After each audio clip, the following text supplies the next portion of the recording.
Assalamualaikum dan salam sejahtera buat anak-anak SMK Bandar Udok Utama yang dikasihi.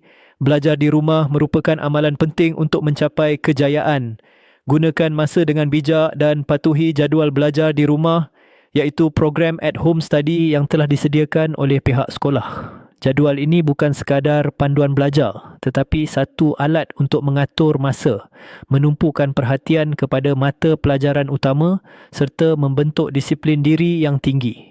Ingatlah, kejayaan tidak datang dengan mudah. Ia memerlukan usaha yang berterusan, doa yang tulus dan kesungguhan yang tidak pernah padam. Jadikan jadual waktu belajar at home study sebagai panduan harian kamu. Laksanakan dengan konsisten, belajar dengan semangat dan melangkah dengan keyakinan ke arah kecemerlangan akademik serta sahsiah diri.